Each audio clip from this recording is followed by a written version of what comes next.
మొదటిది ఏదో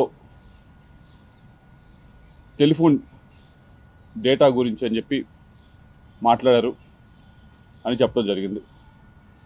call data, telephone data కాదు, కాల్ డేటా గురించి మాట్లాడారని చెప్పడం జరిగింది. అమ్మ, మా ఇంట్లో కూడా నాతో పాటు తోడబుట్టిన వాళ్ళు ఉన్నారు, మహిళలు ఉన్నారు. మా ఇంట్లో మహిళలకి ఒక న్యాయం, బయట మహిళలకు ఒక న్యాయం అని భావించే వ్యక్తిని నేనైతే కాదు. అది తమరు గుర్తుపెట్టుకోవాలని చెప్పి తెలియజేస్తూ ఉన్నాను. రెండో విషయం, ఏదో ల్యాండ్ విషయం అని చెప్పి మాట్లాడారు. ఏదో విశాఖపట్నంలో ఏదో ల్యాండ్ ఉంది, అది ఇది అని మాట్లాడటం జరిగింది. అమ్మ, మేము 45 సంవత్సరాలుగా 1977 నుంచి విజ్ఞాన విద్యా సంస్థ నడుపుతూ ఉన్నాం. ఈ 45 సంవత్సరాలు పైగా ఉన్న ప్రయాణంలో ఆంధ్ర రాష్ట్రంలో కాదు, దేశం మొత్తం ఎక్కడా కూడా, ఆంధ్ర రాష్ట్రంలో కాదు దేశం మొత్తంలో ఎక్కడా కూడా గవర్నమెంట్కి మేము రిక్వెస్ట్ పెట్టి మాకు ల్యాండ్ అలాట్ చేయండి అని చెప్పి ఒక్క దగ్గరన్నా మేము ల్యాండ్ అలాట్ చేయించుకున్న దాఖలాలు ఉంటే దయచేసి మీడియా మిత్రులకు చూపించాలి, లేకపోతే బయటకు తీసుకొచ్చి చూపించండి. తప్పకుండా 45 సంవత్సరాలు ఎప్పుడూ కూడా మేము ఎక్కడ ఏ గవర్నమెంట్ దగ్గర నుంచి కూడా ల్యాండ్ మేము విద్యా సంస్థలు పెడతాము, మాకు ల్యాండ్ ఇవ్వండి అని చెప్పి మేము ఎప్పుడూ కూడా అడిగింది లేదు, తీసుకుంది లేదు. వచ్చి 9 నెలలు అవుతుంది. అమరావతిలో చాలామంది ఇంకా మాకంటే కూడా అక్రెడిటేషన్ తక్కువ ఉన్న వాళ్ళు కూడా స్కూల్స్ కానీ యూనివర్సిటీస్ కానీ పెట్టుకుంటామని చెప్పి ల్యాండ్ కోసం అప్లై చేస్తున్నారు. నేను ఇప్పటిదాకా మీరు చూసుకోండి, ఎక్కడికన్నా ఏ ఆఫీస్ దగ్గరికి వెళ్ళి చూసుకోండి, ఇప్పటిదాకా నేను ఒక అప్లికేషన్ అమరావతిలో నాకు ల్యాండ్ ఉందని చెప్పి పెట్టింది కూడా లేదు. విశాఖపట్నం ల్యాండ్కి సంబంధించి అది 2009లో మేము అప్పుడు కాంగ్రెస్ గవర్నమెంట్ ఉన్నప్పుడు మీకు ఎవరో తప్పు ఇన్ఫర్మేషన్ ఇస్తున్నారు, 2019 అని కాదు, 2009లో కాంగ్రెస్ గవర్నమెంట్ ఉన్నప్పుడు ఆక్షన్ వేస్తే అలాట్మెంట్ కాదు, అలాట్మెంట్కి ఆక్షన్కి కొద్ది తేడా తెలుసుకోండి. ఆక్షన్ వేస్తే ఫెయిర్ ఆక్షన్లో మిగతా వాళ్ళతో పాటు మేము ఆక్షన్లో పాల్గొని హయ్యెస్ట్ రేట్, అప్పటికి ఇప్పటికీ ఎడ్యుకేషన్ ఇన్స్టిట్యూషన్ హయ్యెస్ట్ రేట్ పెట్టి తీసుకున్నది మేము. కాబట్టి ఒకసారి ఎవరో మీకు బ్రీఫ్ చేస్తూ ఉన్నారు, వారిని డేటానా సరిగ్గా ఇవ్వమని చెప్పి కోరుతా ఉన్నాం. ఇవన్నీ కూడా, ఈ 2 విషయాలు కూడా ఎందుకు మాట్లాడారో, ఎవరు మాట్లాడిచ్చారో నాకు తెలుసు. వారి గురించి కూడా చివరిలో నేను మాట్లాడతాను.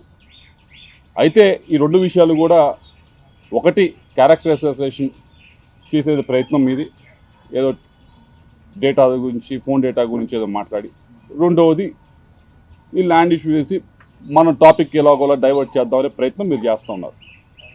కానీ అసలు విషయం గురించి మాట్లాడుకుందాం. మూడో విషయం, 3 ముక్కలు అన్నా కదా, మూడో ముక్క ఇది. మూడో విషయం ఏదైతే ఈ క్రషర్స్ విషయం, క్రషర్స్ దగ్గర డబ్బులు తీసుకున్నారు అనే దాని మీద మీరు చెప్పారట, నేనేదో కేసు పెట్టించాను, రెడ్ బుక్లో ఉంది, దాన్ని తీసుకొని ఈ కేసులు చేస్తూ ఉన్నారు, ఈ 9 నెలల నుంచే పెట్టారు. అమ్మ, మీరు మరి చూసారో లేదో, నేను మీడియా మిత్రులకు కూడా ఇస్తాను, దాని తర్వాత ట్విట్టర్లో కూడా షేర్ చేస్తాను, అందరూ కూడా చదువుకోవచ్చు. ఇది స్టేట్మెంట్ ఎవరిచ్చారంటే పి జాషువా, ఐపీఎస్ ఆఫీసర్.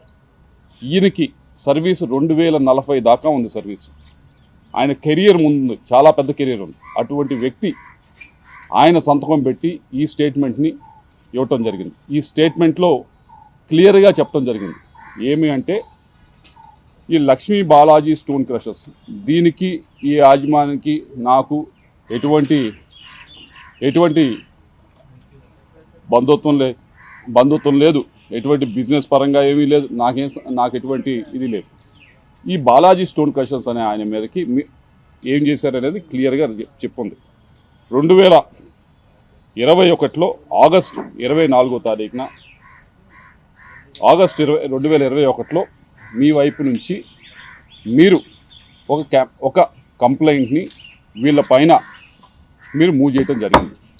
ఏమని మూవ్ చేశారు? మీ స్వహస్తాలతో మీరే మూవ్ చేశారు, నేను మూవ్ చేసింది కాదు. ఇదేదో 2024 అధికారంలోకి వచ్చిన తర్వాత చేసింది కాదు. ఇది మీరు కంప్లైంట్ పెట్టడం జరిగింది. ఈ లక్ష్మీ బాలాజీ స్టోన్ క్రషర్స్లో చాలా అక్రమం జరుగుతూ ఉంది, దీని మీద ఫైన్ వేయండి అని చెప్పి మీరు కంప్లైంట్ పెట్టారు.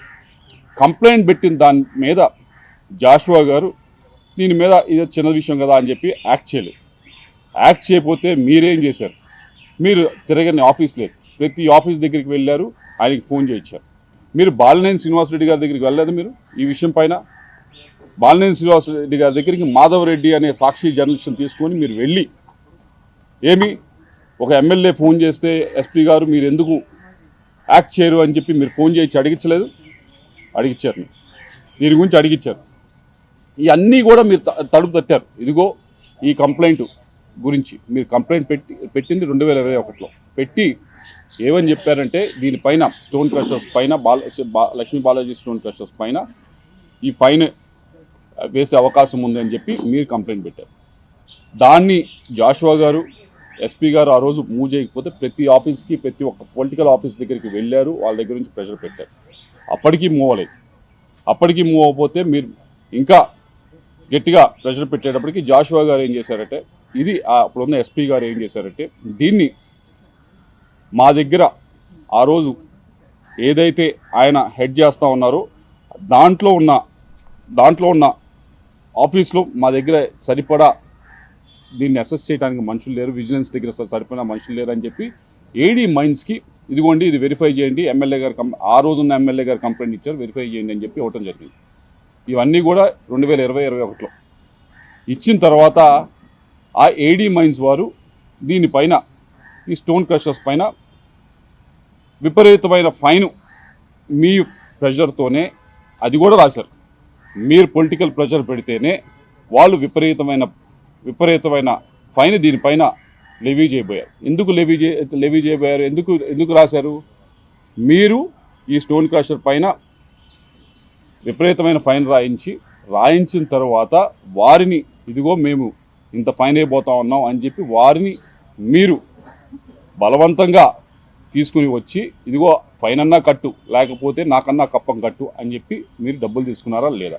ఇవన్నీ నేను చెప్తున్నది కాదు, ఇది 2040 దాకా సర్వీసు ఉన్న ఒక ఐపీఎస్ ఆఫీసరు చెప్తా ఉన్నది.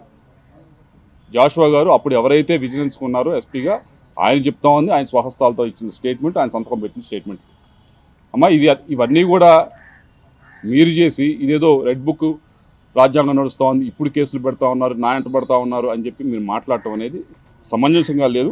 కాబట్టి మీ వల్ల ఒక ఆఫీసర్ని మీరు ఇబ్బంది పెడతా ఉన్నారు. మీ వల్ల వీళ్ళనే కాదు ఏడీ మైన్స్ కానీ అప్పుడున్న ప్రతి ఒక్క ఆఫీసర్ని కూడా మీ స్వార్థం కోసం వీరందరినీ కూడా ఇబ్బంది పెడతా ఉన్నారు.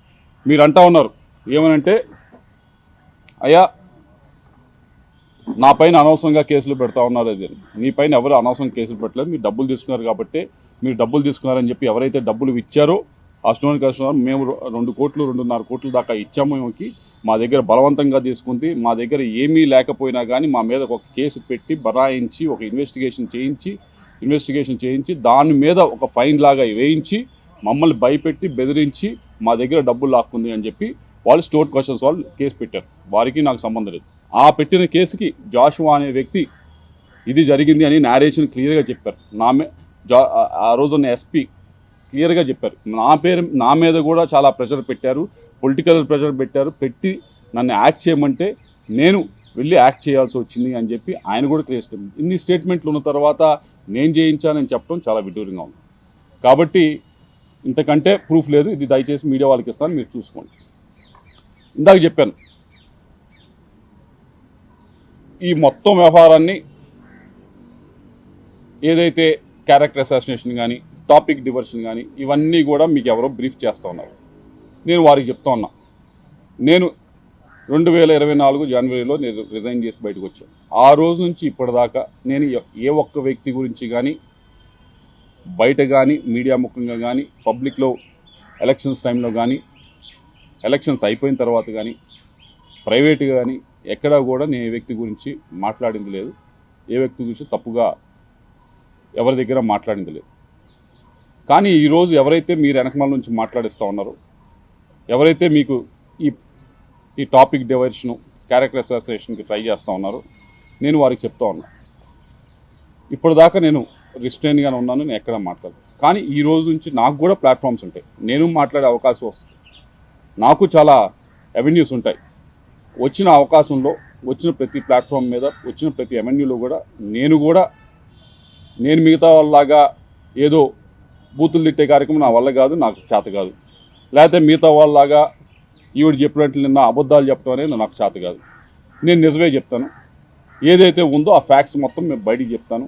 ఈ విషయమే కాదు, చాలా విషయాల గురించి మాట్లాడతాను, పేరులతో సహా తీసుకొని మాట్లాడతాను. ఇది ఎంత దూరం వెళ్తుందో చూసుకున్నాం. మీ అందరికీ చెప్పేది ఒకటే, మీ వెనకమాల ఎవరైతే ఉండి మాట్లాడుతున్నారో వాళ్ళు చెప్పేది ఒకటే, మీరే మొదలుపెట్టారు, ఇప్పుడు దీన్ని మేము ముందుకు తీసుకెళ్తాం. తప్పకుండా దీనికి తగిన విధంగా సరైన సమయంలో తప్పకుండా వచ్చిన అవకాశాన్ని ప్రతి ఒక్కటి ఉపయోగించుకొని పేరులు తీసుకొని కూడా మాట్లాడతా అని చెప్పి మీ అందరికీ కూడా తెలియజేస్తాం.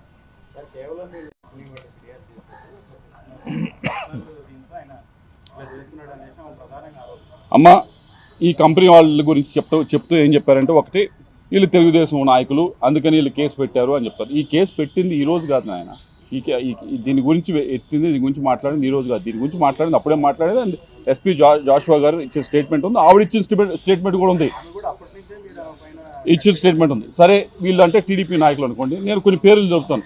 వీళ్ళందరూ వైసీపీ నాయకులే, వీళ్ళందరి దగ్గర డబ్బులు తీసుకున్నారు. పసుమర్రు రైతులు ఉన్నారు, వారు కూడా ఏదో వచ్చి మాట్లాడతారు, వాళ్ళ దగ్గర డబ్బులు తీసుకుని ఉన్నారు. ఎందుకు డబ్బులు ఇచ్చారు వారు వెనక్కి? రైతుల దగ్గర ఏదైతే ఇళ్ళకి స్థలాలకి రైతులు ఇచ్చిన ఇళ్ళ స్థలాలకి ఇచ్చిన భూమికి ఏదైతే గవర్నమెంట్ వైపు నుంచి డబ్బులు ఇస్తారో దాంట్లో నువ్వు పర్సంటేజ్ తీసుకున్నావా లేదా? నేను గట్టిగా మాట్లాడిన తర్వాత డబ్బులు వెనక్కి ఇచ్చావా లేదా? అది ఎవరు? అది టీడీపీ నాయకులా? అది ఎవరు? మరి ఎవరి దగ్గర డబ్బులు తీసుకుంది? మరి పోతారం భాష అనే వ్యక్తి ఈయన దగ్గర డబ్బులు తీసుకున్నారు, ఇప్పటిదాకా ఇవ్వలేదు. శంకర్రావు ఎంపీపీగా ఉన్నాడు, ఈయన దగ్గర డబ్బులు తీసుకున్నారు, ఇప్పటిదాకా ఇవ్వలేదు. జెడ్పీటీసీగా ఉన్నాడు ముక్తావాస్ అనే వ్యక్తి, ఈయన దగ్గర డబ్బులు తీసుకున్నారు, ఇవ్వలేదు. గోల్డ్ సీను వైస్ చైర్మన్గా ఉన్నాడు, ఈయన దగ్గర డబ్బులు తీసుకున్నారు. ఇవన్నీ తక్కువ కాదు, 2 కోట్లు 3 కోట్లు ఇవ్వలేదు. మున్నంగి రత్తారెడ్డి అనే వ్యక్తి దగ్గర డబ్బు తీసుకున్నారు, ఇవ్వలేదు. వీళ్ళందరూ అబ్బాస్ ఖాన్ వీళ్ళ దగ్గర డబ్బు తీసుకున్నారు. సత్తా వేములయ్య, నాగయ్య, రాజేష్ నాయుడు, గట్టా హేమ, ప్రదీప్, వీళ్ళందరూ కూడా నీతో పాటు తిరిగిన వారు, నీతో పాటు పనిచేసిన వాళ్ళు. వీళ్ళందరి దగ్గర డబ్బులు తీసుకొని, వీళ్ళందరి దగ్గర డబ్బులు ఎగ్గొట్టి, వీళ్ళందరినీ కూడా బెదిరించి అధికారాన్ని అడ్డు పెట్టుకొని, ఇవన్నీ వీళ్ళందరూ కూడా టీడీపీ నాయకులేనా? వీళ్ళందరూ నీ చుట్టూ వాళ్ళే కదా మొన్నటిదాకా. వీరందరికీ ఏం సమాధానం చెప్తారు మీరు? ఇవన్నీ నిజం కదా? వీటన్నిటికంటే ముఖ్యమైనది పసుమర్రు రైతుల దగ్గర ఎందుకు డబ్బులు తీసుకున్నారు? ఎందుకు వెనక్కి ఇచ్చారు అసలు? ఇంకొకటి, మీరు నిజంగా డబ్బులు తీసుకోపోయి ఉంటే నా దగ్గరికి 10 రోజుల క్రితం ఒక వ్యక్తిని ఎందుకు పంపించారు? ఈ కేసు ఆపండి, మేము ఎవరికైతే వారికి స్టోన్ క్రషర్స్ ఉన్నారో వారికి డబ్బులు ఇస్తాము అని చెప్పి మా దగ్గరికి ఎందుకు వ్యక్తిని పంపించారు? ఎందుకు పంపించారు? అప్పటికీ చెప్పారు. ఆ మధ్యవర్తిని పంపించి చెప్పడం కూడా ఏం చెప్పారంటే, మేము గుంటూరులో కౌన్సిలర్ ఉన్నాడు, ఆ వ్యక్తి దగ్గర దుర్గారావు అనే కౌన్సిలర్ ఎవరు ఉన్నారు, ఆ వ్యక్తి దగ్గర మేము ఇవ్వాల్సిన డబ్బులు మేము పెడతాము, ఈ కేసు వెనక్కి తీసుకోండి, తీసుకుంటే కనుక మేము ఈ డబ్బులు ఇచ్చేస్తామని చెప్పి. మరి మీరు తప్పు చేయనప్పుడు ఇవన్నీ ఎందుకు చేశారు? ఇది చేయలేదని చెప్పండి. మీరు మనిషిని పంపించలేదు, మధ్యవర్తిని పంపించలేదని చెప్పండి. ఇవన్నీ ఒక తప్పు తర్వాత మీరు చేసి దానిపైన వాళ్ళు స్టోన్ క్రషర్స్ వాళ్ళు వెళ్ళారు, పోలీసులు కేసు పెట్టారు, దాన్ని ముందుకు తీసుకువెళ్తా ఉంటే ఇదేదో మేము రెడ్ బుక్ రాజ్యాంగం అంటారు, బ్లూ బుక్ రాజ్యాంగం, ఇది ఎక్కడి? వీళ్ళందరికీ మరి సమాధానం చెప్తే వీళ్ళందరి దగ్గర డబ్బులు తీసుకొని వీళ్ళ పరిస్థితి ఏంది? వీళ్ళందరూ కూడా మరి ఇదేం పద్ధతి? కాబట్టి ఒకసారి మాట్లాడే ముందు మనం ఏం చేసాము, మనం నిజం మాట్లాడుతున్నామా అబద్ధం మాట్లాడుతున్నామా బేరీజ్ వేసుకొని మాట్లాడితే బెటర్. దాన్ని తప్పి మాట్లాడితే తప్పకుండా అన్ని బయటకు వస్తాయి. మీరు కాల్ డేటా తీశారు, కాల్ డేటా ద్వారానే నన్ను అసాసినేషన్ చేయాలని చెప్తున్నారు, ఫ్యామిలీ మొత్తాన్ని బదనాం చేశారు, నాకంటూ ప్రైవసీ ఉంటుందా అని చెప్పాను. నేను ఇందాక చెప్పాను, మళ్ళీ చెప్తా ఉన్నాను. అయ్యా, మా ఇంట్లో కూడా ఆడవారు ఉన్నారు, మా ఇంట్లో వాళ్ళకి ఒక న్యాయం, ఆవిడకి ఒక న్యాయం అయితే నేను భావించను. ఆ వ్యక్తిని కాదు, అటువంటి వ్యక్తిని కాదు. వారికి ఒకటే న్యాయం. అక్కడ ఉన్న ఆవిడ కాల్ డేటాని ఎవరు తీర్చలేరు. నేను చెప్తున్నాను, మా ఇంట్లో వాళ్ళు తీర్చకపోతే ఆవిడని తీస్తాం మనం. ఇది దౌర్భాగ్యమైన ఆరోపణ. ఎందుకంటే దీని గురించి మాట్లాడాల్సిన అవసరం ఇది కేవలం దీని గురించి ఎందుకు మాట్లాడతానంటే ఒకటి టాపిక్ డివర్షన్, అసలు విషయం నుంచి తప్పించడానికి ఈ టాపిక్ని మార్చి దీని గురించి మాట్లాడటానికి. ఉన్న డిఎస్పీనే చెప్పారు, ప్రెజర్ ఎంపీ గారి ప్రెజర్ వల్లే మేము కాల్ డేటా తీయాల్సి వచ్చింది అని చెప్పి మేము ప్రెస్ మీట్లో ప్రధానంగా చెప్పారు. ఇదే చెప్తా ఉన్నా కదా, అసలు విషయం గురించి మాట్లాడకుండా ఇది ఏంటమ్మా వీళ్ళందరికీ ఎందుకు ఈ స్టోన్ క్రషర్స్ వాళ్ళ దగ్గర ఎందుకు డబ్బు తీసుకున్నావు, వీళ్ళ దగ్గర ఎందుకు డబ్బు తీసుకున్నావు, ఇప్పుడు ఎందుకు అసలు వెనక్కిస్తా అంటున్నావు అనే దాని గురించి మాట్లాడకుండా ఉండాలి, ఈ టాపిక్ అంతా డైవర్ట్ చేయాలనే ఉద్దేశంతో ఇవన్నీ కూడా పాత పాత పాత టాపిక్స్ ఏదో తీసి వేరే టాపిక్స్ డైవర్షన్ చేసి మాట్లాడటానికి ప్రయత్నిస్తూ ఉన్నారు. ప్రజలకు తెలుసు, వాళ్ళు చూస్తూ ఉన్నారు ఎటువంటి వారు అని చెప్పి, కాబట్టి వాళ్ళని నిర్ణయిస్తారు. కానీ ఒకటైతే చెప్తా ఉన్నా, నన్ను ఇప్పటిదాకా నేను ఎవరి గురించి మాట్లాడలేదు. ఎలక్షన్ సమయంలో కూడా ఎలక్షన్లో ఏదో నేను చేశాను, అది చేశాను, ఇది చేశాను అని చెప్పవాలి. టైమే అందరికీ సమాధానం చెప్తే నేను వదిలేసాను. నిజంగా టైమే కొంతమందికి సమాధానం చెప్పింది, వాళ్ళే తెలుసుకున్నారు అంతే. నేను ఇప్పుడు కూడా చెప్తాను, నేను ఎప్పటిదాకా నేను ఎత్తలేదు, మీరే ఎత్తారు, మీరే నా పేరు ఎత్తారు, మీరే మాట్లాడిచ్చారు రావుతో. తప్పకుండా నేను కూడా మాట్లాడతాను, నేను కూడా పేరు ఎత్తి మాట్లాడతాను.